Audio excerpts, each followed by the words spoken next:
Good morning children. आज की कक्षा में हम बाल महाभारत यानी ये उपवाचक पाठ का है, नॉन डिटेल जिसे कहते हैं आप। तो ये लॉन्ग लेसन है ऐसे टाइप में। तो आज हम इसका रीडिंग करेंगे, मौखिक करेंगे, क्योंकि यहाँ पर बहुत ही हार्ड वर्ड्स है, टफ है। तो आप लोग मेरे साथ रीड कीजिए पेज नंबर 115। पेज नंबर 115 यहाँ पर देखिए बाल महाभारत। तो यहाँ पे हम फर्स्ट पैरा रीड करेंगे। आप लोग बुक्स निकालिए, पेज नंबर 115 मेरे साथ में आप मौखिक कीजिए। महाभारत महर्षि व्यास द्वारा लिखी गई कालजयी रचना है। महाभारत महर्षि व्यास द्वारा लिखी गई कालजयी रचना है। पुराणों के अनुसार ब्रह्मा जी से अत्रि, से चंद्रमा, चंद्रमा से बुध और बुध से इलानंदन पुरुवा का जन्म हुआ। पुराणों के अनुसार ब्रह्मा जी से अत्रि, अत्रि से चंद्रमा, चंद्रमा से बुध और बुध से इलानंदन पुरुवा का जन्म हुआ। पुरुवा का से आयु, आयु से राजा नहुष और नहुष से ययाति उत्पन्न हुए। ययाति से उत्पन्न पुरु हुए। पुरु के वंश में भारत और भरत के कुल में राजा कुरु हुए।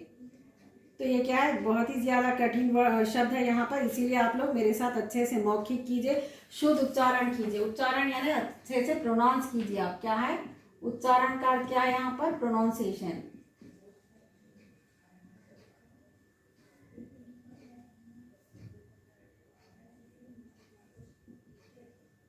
शुद्ध उच्चारण अच्छे से प्रोनाउंस कीजिए। महाभारत महर्षि व्यास द्वारा लिखी गई कालजयी रचना है। पुराणों के अनुसार ब्रह्मा जी से अत्रि, अत्रि से चंद्रमा, चंद्रमा से बुध और बुध से इलानंदन पुरुवा का जन्म हुआ। पुरुवा से आयु, आयु से राजा नहुष और नहुष से ययाति उत्पन्न हुए। ययाति से पुरु हुए।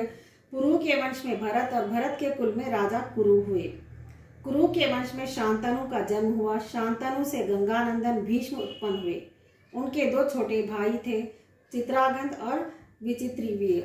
ये शांतनु से सत्यवती के गर्भ से उत्पन्न हुए थे। शांतनु की मृत्यु के पश्चात भीष्म ने अविवाहित रहकर अपने भाई विचित्रवीर्य के राज्य का पालन किया। चित्रांगद बाल्यावस्था में ही चित्रांगद नामक गंधर्व के द्वारा मारे गए। फिर भीष्म संग्राम में विपक्षी को परास्त करके काशीराज की दो कन्याओं अंबिका और अंबालिका को हर लाए। वे दोनों विचित्रवीर्य की पत्नी हुई। कुछ काल के बाद राजा विचित्रवीर्य राज्यक्षमा से ग्रस्त होकर स्वर्गवासी हो गए। तब सत्यवती की अनुमति से व्यास जी के द्वारा अंबिका के गर्भ से राजा धृतराष्ट्र और अंबालिका के गर्भ से पांडु उत्पन्न हुए।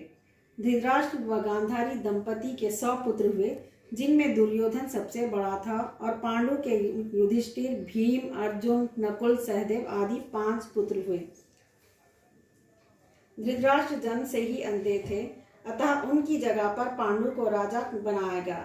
इससे धृतराष्ट्र को सदा अपनी नेत्रहीनता पर दुख होता था। पांडु ने संपूर्ण भारतवर्ष को जीतकर कुरु राज्य की सीमाओं को यवनों के देश तक विस्तार कर दिया। एक बार राजा पांडु अपनी दोनों पत्नियों कुंती तथा माद्री के साथ आखेट के लिए वन गए। वहां उन्हें एक मृग का जोड़ा दिखाई दिया। पांडु ने तत्काल अपने बाण से उस मृग को घायल कर दिया। मरते मृग रूपधारी निर्दोष ऋषि ने पांडु को श्राप दिया, राजन, तुम्हारे समान क्रूर पुरुष इस संसार में कोई नहीं होगा। तुम्हें इसका परिणाम अवश्य भुगतना पड़ेगा। यही मेरा श्राप है।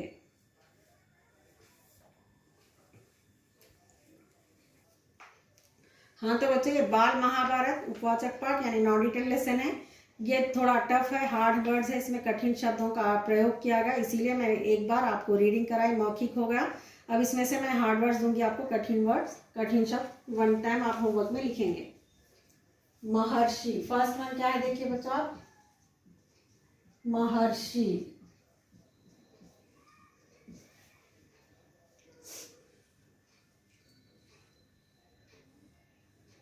विचित्रवीर्य,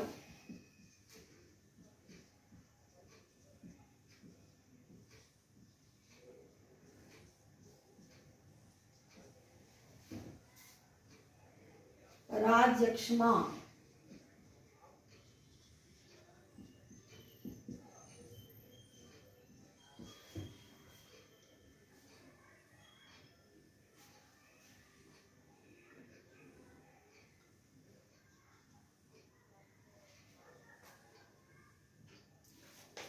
वन ग्रस्त,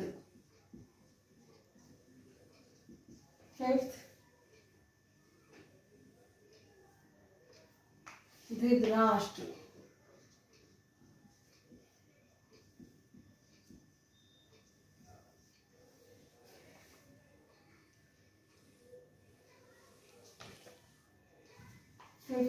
सिक्स्थ वन संपूर्ण,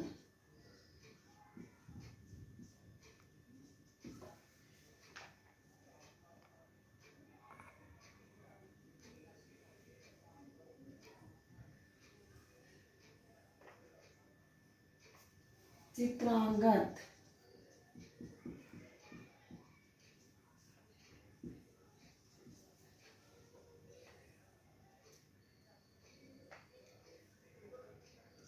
गांधर,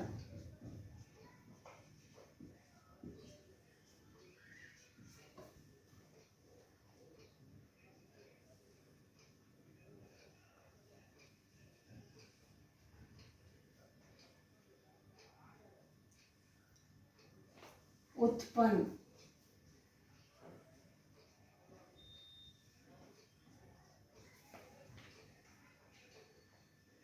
इलानंदन, इलानंदन। तो बच्चों ये होमवर्क में 1 टाइम लिखिए आप, लर्न एंड राइट 1 टाइम। तो बच्चों आज की कक्षा यही समाप्त होती है। धन्यवाद।